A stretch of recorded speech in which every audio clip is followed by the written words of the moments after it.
The Louie T Network is powered by MusicHead University. MusicHeads, classes in session. Turn me up. Enroll on YouTube now. Link is in the description. Who else could it be but me, your man, Louie T? Welcome to the Command Post Live. You know what it is. Post up. Take command. I, of course, am your commander-in-chief, Louie T. Thank you for joining me.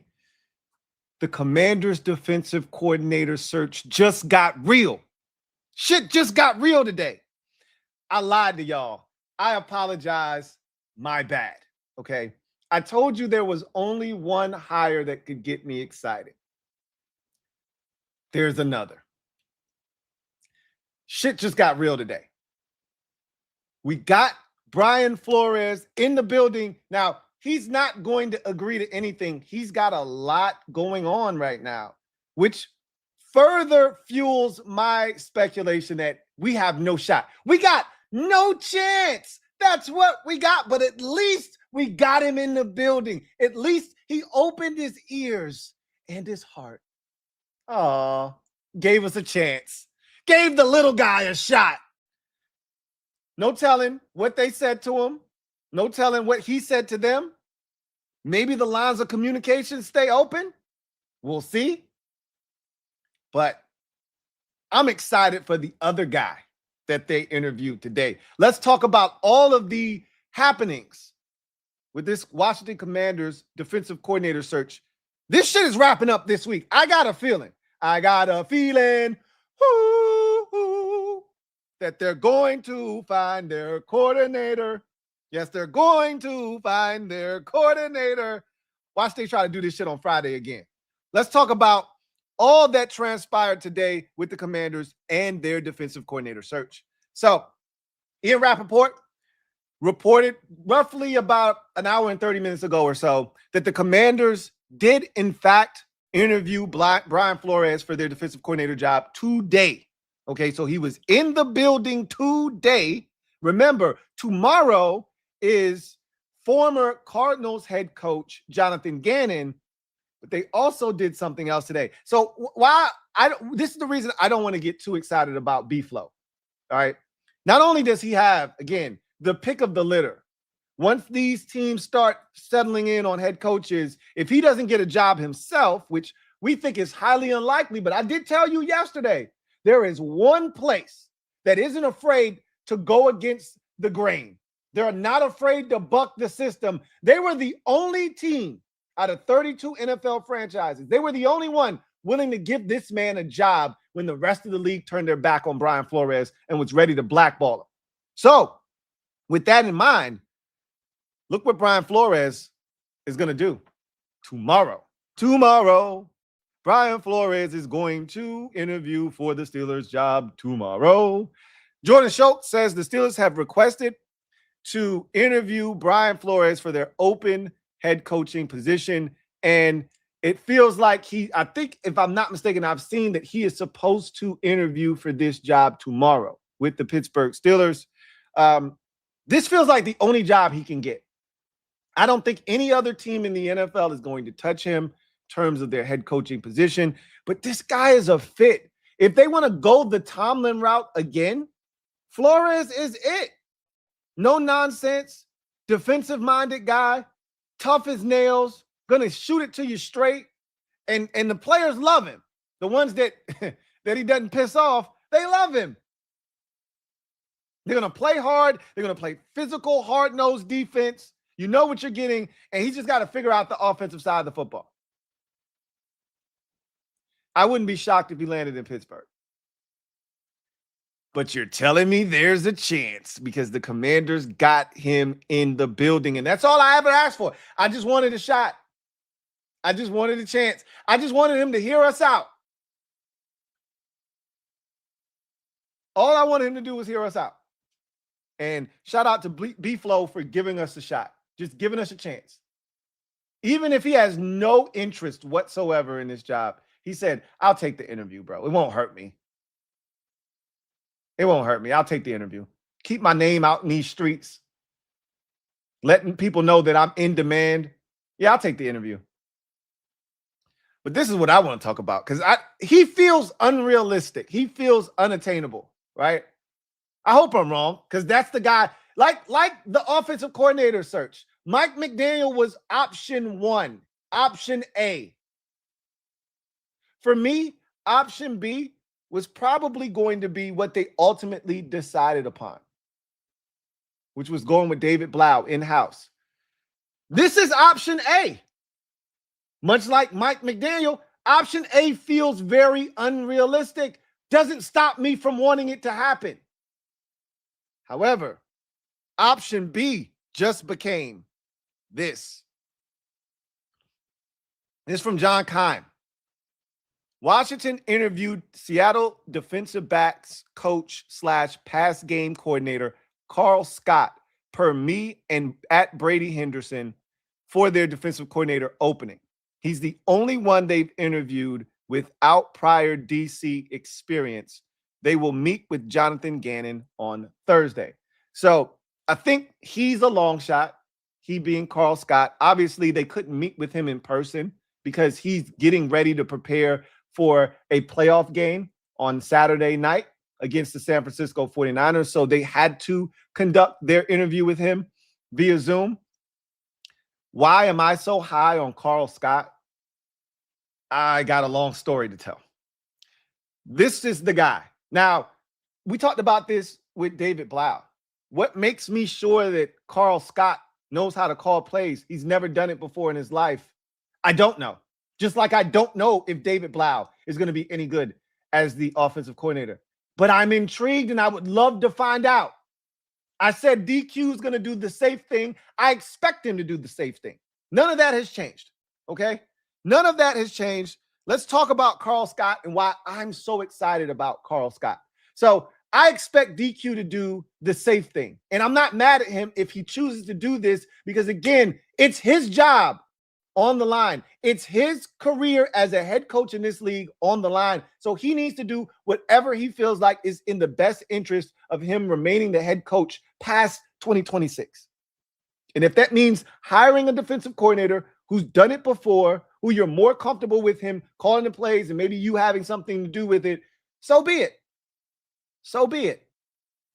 But if you want to swing for the fences again, and I told you, I like the aggressive nature of this team this offseason. This is another aggressive interview. Karl Scott. What did I tell y'all yesterday as well? DQ loves the blacks. Didn't I tell you that too, huh? How many black guys has he interviewed for this defensive coordinator position? The ratio of black guys to white guys, it's pretty significant. The gap is wide, okay?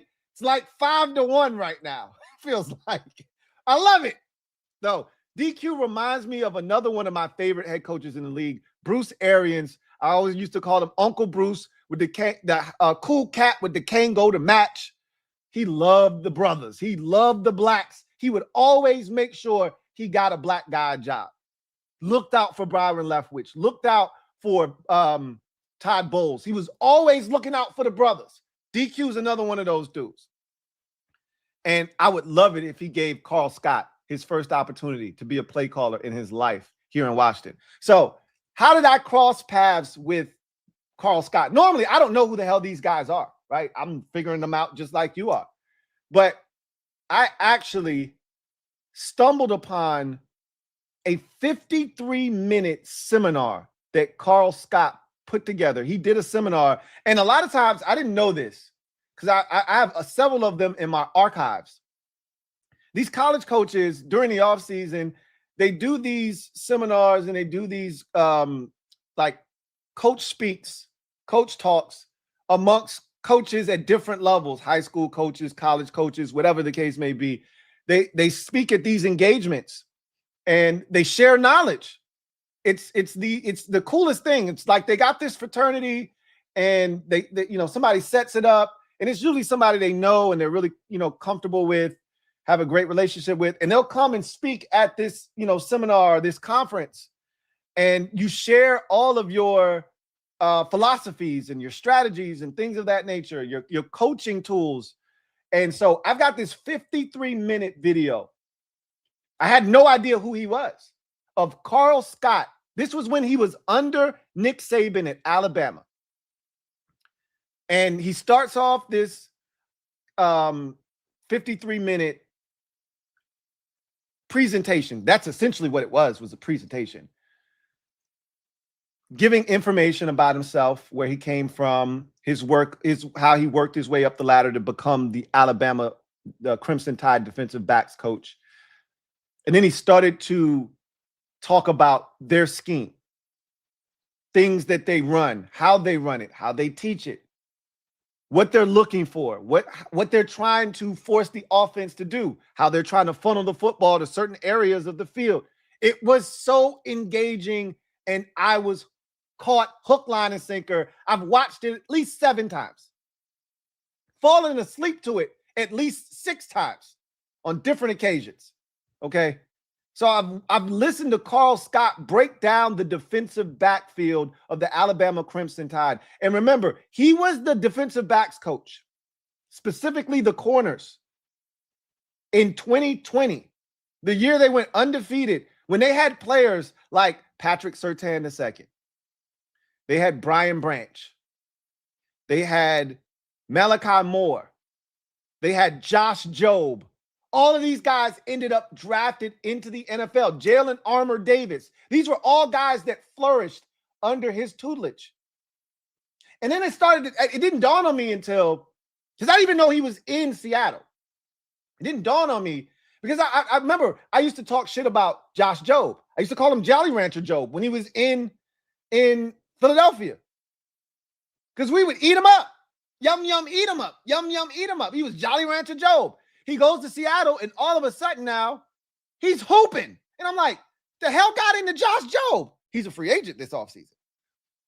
And now it makes sense. The guy that got him to play the best football of his collegiate career, Karl Scott, was in Seattle.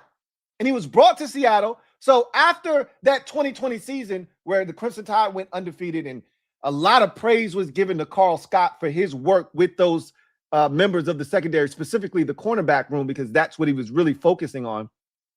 He got his first job, his first foray into the NFL. And he was working with the Minnesota Vikings. And then he was there for a year. Then he went over to Seattle where he was working with Pete Carroll. And Pete Carroll got canned. And this is how you know you're a really good coach in the league. When the new staff comes in, and generally when a coach is fired, everybody's gone. Everybody dispersed. You got to find work elsewhere. Good luck. May the force be with you. Mike McDonald came in last year, sat down with Karl Scott and said, I like this guy. You can stay. Everybody else, pack your things and go, go, go, go, go, go. Pack your things and go. But Karl Scott, you can stay. You can stay. Karl Scott, hey, that secondary got my daddy's blood on it. You can stay. Karl Scott stays here. And what has he done? Transform that secondary in Seattle to the point where we're looking at multiple Seattle Seahawks corners that we want in free agency. We want multiple Seahawks. Well, not we. I want multiple Seattle Seahawks corners. I'll take Josh Jobe. I'll take Tariq Woolen. I'll take Reek Woolen. Sign me up. And they all have thrived and flourished under Karl Scott. I can tell you this. I don't know if Karl Scott can call a single play. I don't know how, the guy knows ball. Again, I've listened to him talk about the intricacies of the secondary, how to manipulate certain coverages, how to funnel the ball to certain areas of the football field, the difference between open middle of the field, closed middle of the field, and how you play your coverages based off of open or closed, different coverages, different things they did at Alabama. Scintillating stuff. I'm a geek. I tell you guys this all the time. So I ate the shit up. And he made it so simple. It was so easy for me to understand. I know he's a great coach. The question now is, and clearly jumping from the collegiate ranks to the NFL and not being pushed back to the collegiate ranks tells you that he's done satisfactory work here at this level. The question now is he ready for an opportunity to be a defensive play caller? That I don't know, but I am most certainly intrigued. I am most certainly intrigued because everywhere he's gone, success follows. Success follows. I really would love to see him get a job here in Washington as a defensive coordinator. If you're not going to get, which I don't think you're going to get, but obviously Flores is my number one target. You're not going to get Brian Flores. Sign me up for Karl Scott. Karl Scott. Because not only is he going to come in here and he's going to call plays, he's going to maximize Trey Amos. He's going to maximize Mikey Sainristil. If these dudes can't hoop, he'll figure it out. If they can, he'll figure it out. He'll get the most out of these guys. He'll whip the talent that we do have into shape. Then you add some guys in free agency. Maybe he'll bring one of his former Seattle Seahawk corners with him. Coach them up and bring them here. This is a guy that I would love to see them bring in here. Again, to John Keim's point, he's the first and the only guy that they've interviewed for this position that does not have previous defensive play calling experience. I think he's the second. I don't think Joe Cullen had any previous defensive play calling experience. I could be wrong. And Joe Cullen back in 1996 called plays at South Saginaw, Louisiana Valley State before becoming an all-time defensive line coach. Who knows? I don't know if he called plays 27 years ago. Doesn't feel like Joe Cullen called plays ever. So I think he might be the second guy that they've interviewed in this process that hasn't called plays before. But as you can see, the focus has been for the vast majority of these hires, guys that have called plays in this league prior to this opportunity being presented to them. So I think that's the direction that they're ultimately going to go. But let me dream. Dream. Let me dream. Okay? If it ain't Brian Flores, let it be Karl Scott. Let me hope. Let me get a matter of fact, let me push a little bit more hopium in my veins. Got me excited. I didn't think there was another candidate that could make me excited. I found another one. I'm not going to get my hopes up, though, because I went into this process thinking that they were going to hire some Joe Schmo that was going to come in here and not move the needle, and I was going to have to be okay with it, and that's kind of where I am. I still think the hire is Patrick Graham, or I think I would be okay with the former Titans defensive coordinator. I think I would be okay with Terrell. But again, that's not, he probably wouldn't be a needle mover for me. I wouldn't be as like jaded by that hire as I would some others. Like if they were to get Jonathan Gannon, and he's got a lot of opportunities, he's interviewing for head coaching positions, he's interviewing for other defensive coordinator vacancies. If they were to land Jonathan Gannon, that wouldn't move me at all. Not one bit. Not one bit. So there's only so many things you can do in terms of a defensive coordinator hire that's going to get me excited and make me think that real change is on the horizon. Again, sometimes the unknown doesn't mean it's going to work. It doesn't mean that it's positive. But the unknown does spark interest and intrigue. And that's what the offseason's all about. Intrigue, promise, and hope. You hire Karl Scott to go along with David Blau, two guys who have never done it, and the Commanders are as intriguing as any team in the league in terms of what they're going to do this upcoming season. You have no idea. because you got two guys who have never called a single play in their life. Now, that could be a disaster. It could be a disaster. Or it could be a repeat of 2024, except we get over the hump this time. Who knows? But I'd love to be along for that ride, whatever that looks like. Again, I don't think, let me just state my position once more. I don't think they're going to hire either one of these guys that they interviewed today, Karl Scott or Brian Flores. I don't think either of them end up the defensive coordinator here in Washington. You got a better chance at some of the other guys that they've already interviewed for this position being. Now, again, to Rio's point, and I wouldn't be upset. I would be disappointed, and I would say to myself, for all of the aggressiveness of the offseason and all of the great things that you've done, if they were to promote from within, because there is not a single guy in the building defensively that gets anybody excited. Let me speak for myself. That gets me excited. I actually think if they hired and promoted from within, it would move the needle back for me. It wouldn't just stay stagnant, right? Idle. I think it would actually move backwards. If you're watching this at home, maybe I need to go the other way, backwards.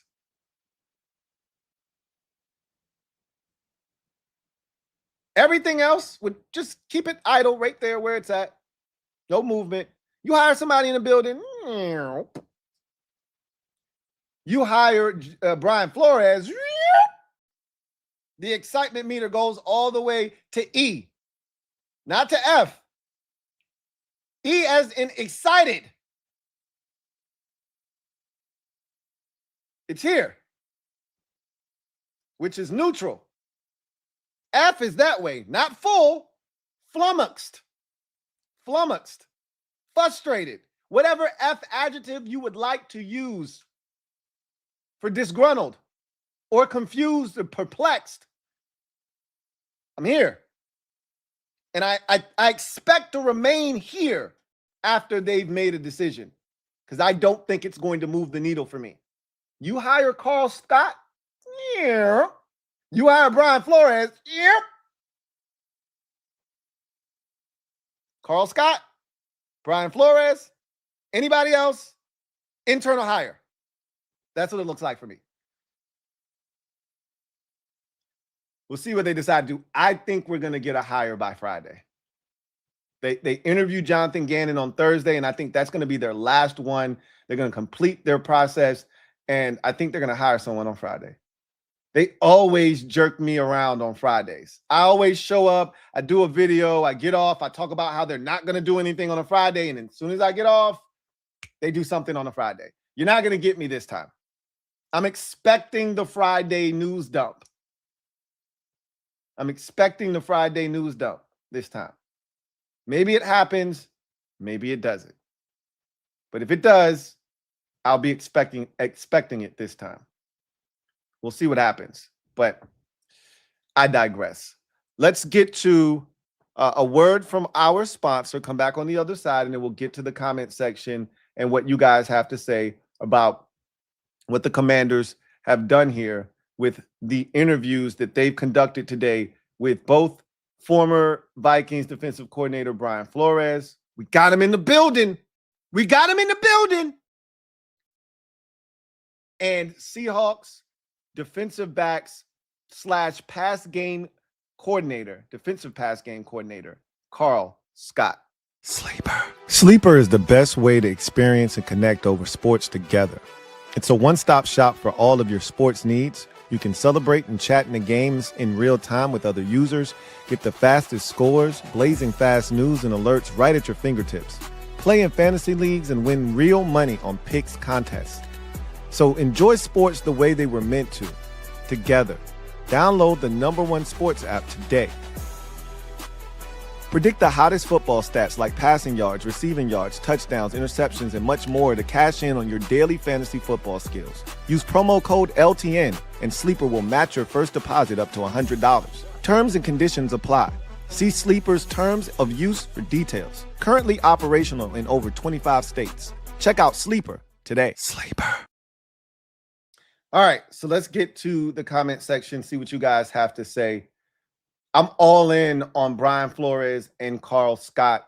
They're relatively the same age. I think, what did we determine that Brian Flores was? He's mid-40s, right? How old is Brian Flores? Let me check. I know Karl Scott is 40. You know what I mean? That's relatively young in the coaching profession. Like, this is what I want to sign up for. You know what I mean? Let's check and see how old. I think Brian Flores is like 44. I think 44. Damn. I think we looked that up yesterday. That's the only reason I knew. So he'll turn 45 in February, will Brian Flores. So, you know, mid-40s for him. Karl Scott just turned 40. This is what I'm looking for. That's what I'm looking for. And I didn't think they would go this route, honestly speaking. I told you, I was thinking offensively and defensively, we're going to get two old farts to come in here and be the coordinators, and it would be status quo. DQ is surprising me, and maybe this is some of the influence of the staff around him, some of these pro scouts, maybe some relationships with, you know, Adam Peters and guys he's crossed paths with. But whatever it is, they're doing a really good job of, I think, interviewing guys that have a future, not a past. Too often we get caught up on wanting guys who have a past. How about getting guys who have a bright future? That's what the league is all about. You want to stay one step ahead of the competition. Don't go get guys that have a hell of a track record and a ton of a past behind them. You want guys with a bright future. That's how you grow in this league. These are two guys in Flores and Karl Scott that can help us have a brighter day here in Washington on the defensive side of the football. Something that we haven't seen. Dark times around here. Very, very dark times around here. These are two guys that can brighten up some shit real quick, I believe. Again, no empirical proof that Karl Scott can do that, but I'm willing to roll the dice. Is DQ willing to roll the dice? That's the real question. His job's on the line, not mine. Is he willing to roll the dice? He's already rolling it on the offensive side. Maybe on the defensive side, he said, keep rolling, rolling, rolling, rolling, high. Keep rolling, rolling, rolling, rolling, high. Maybe. We'll see. Anyway, let's get to the comment section. Commander Cole, thank you for the super chat. Greatly appreciate you. Thank you for being a member of the MOBB. Who writes, if Flores gets the job, B-Wags will be back. I feel like B-Wags is going to be back anyway, to be honest with you. So if Flores gets the job, I think it's even more likely that he's back. Yes, I would agree with that. But I think B-Wags is back regardless. I think he still wants to play. I think he wants to break that tackle record. And I've already said that if he wants to come back, I think this staff wants him back. So I think Flores, you know, coming on board here would probably all but cinch B-Wags coming back. But irregardless of who the defensive coordinator hire is, I think his decision is independent of that. I think B-Wags is going to come back, and I think they want him back. More importantly, because he could want to come back just like Von Miller wanted to come back, and they was like, nah, Von, we good. And so Von changed his tune. If B-Wags wants to come back, if the team doesn't want him back, it doesn't matter what he wants. I think they want him back too. So we'll see. C. Jackson, thank you for the super chat. Greatly appreciate you. Thank you for being a member of the MOBB. C. Jack writes, LT, did this video so once it's over breaking news? Probably. You're probably right. It can't be, because they still have to interview Jonathan Gannon tomorrow. They're not going to make a decision before talking to him. So I feel pretty confident that once this video is over, they won't have, well, you know what? They could hire a quarterbacks coach after this video. So that could happen. As soon as I get off, Mike Bercovici could easily be hired as the new quarterbacks coach here in Washington.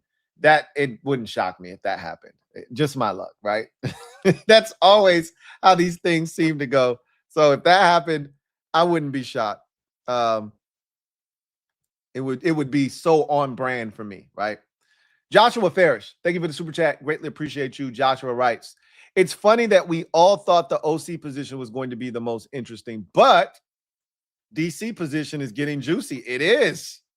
It's getting spicy. And if they get this thing right, it could be smoky this offseason. Again, this is an offseason that they got to restore the hope, man. They got to start pushing hope in our veins instead of dope in our brains, right? Last year was really debilitating. That regular season was rough. Again, last regular season was a trigger for most fans. You were trying to suppress that PTSD, and last season was one gigantic trigger that made you feel like we're back to where we were before, and this is normal behavior, and that's not where you want the fan base to be. So you got to get them excited again. You got to get us excited again. And I think they're off to a rousing start with the hire of David Blau, right? And I want to see what they do with this defensive coordinator hire, because, again, I was of the mindset that they couldn't get me excited. They couldn't move the needle for me. And they said, okay, can't move the needle? How about Brian Flores? Would that move the needle? I'm like, you got my attention. They said, hey, how about Karl Scott? Would that move your needle? Oh, shit. You guys are on to something. So all of a sudden, I'm looking around and I'm like, maybe, just maybe, they may be looking to move the needle this offseason. And so far, so good. They're doing a hell of a job of getting me excited. And we'll see. We'll see what happens. Denard Wilson, I think he might move the needle slightly for me. Slightly. But it wouldn't be enough for me to feel any type of way. I wouldn't hate the move. But Karl Scott is the only other name that I think I would be extremely intrigued by, and I can't wait to see what this looks like. Everybody else, I'm just going to be like, okay, we'll see what happens, but I'm not expecting much of anything, especially if it's Jonathan Gannon, especially if it's him.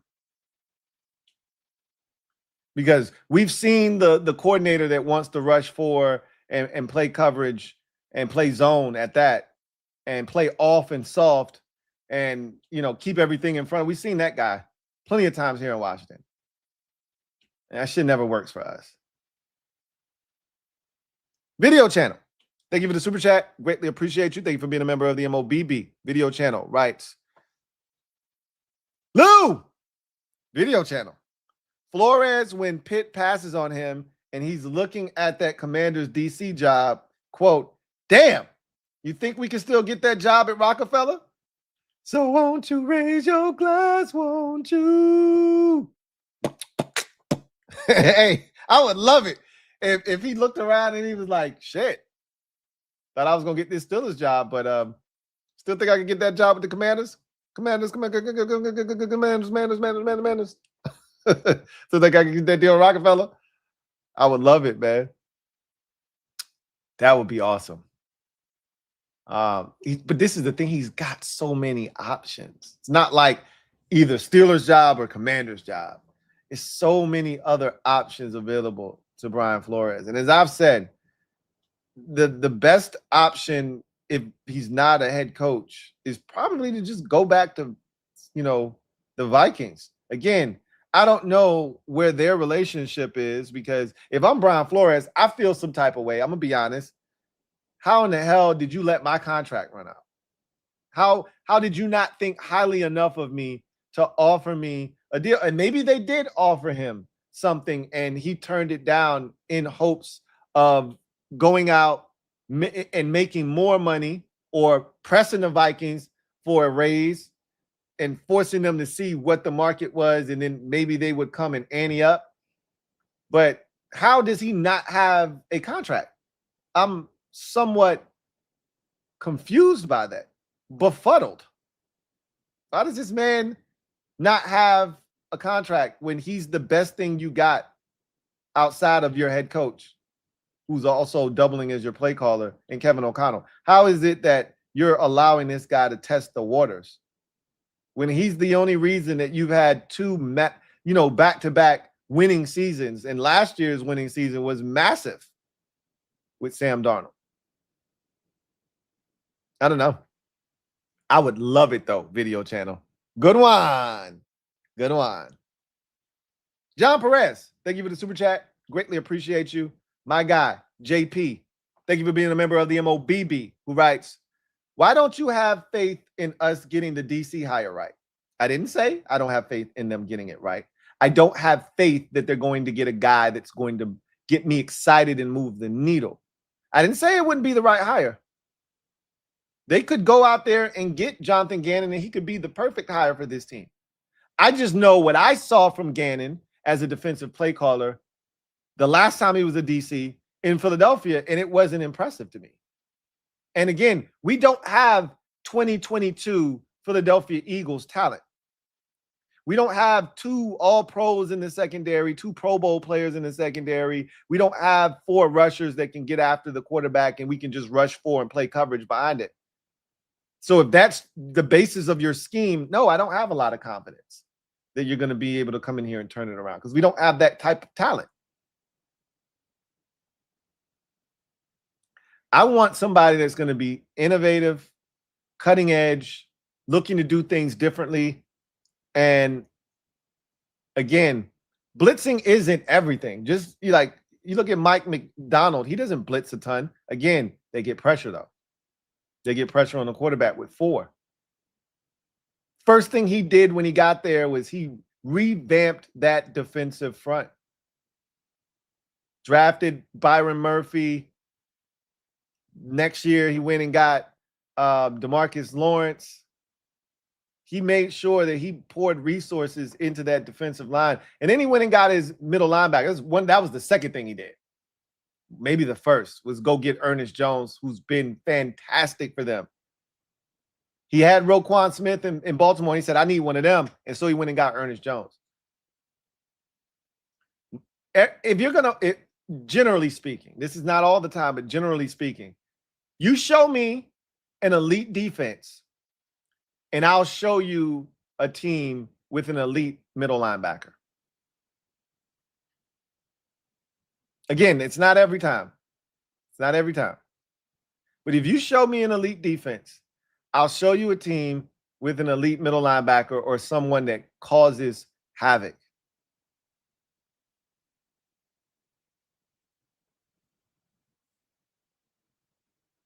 We gotta nail that. We gotta nail that. He says, you think Quinn is gonna hire some bum with his job potentially on the line next year? Nah. Again, we'll see.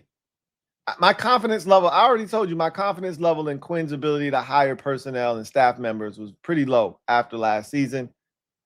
It was extremely high when he came in here. We talked about this all-star cast of coaches that they had assembled. But again, a lot of them were old cronies of Dan Quinn that he had crossed paths with along the way, guys that he was familiar with. And the guys that were supposed to be the innovative ones, he wasn't responsible for. He wasn't responsible for Cliff being here. He wasn't responsible for David Blau being here. So I wasn't sure. I'm still not. He's got to prove it to me.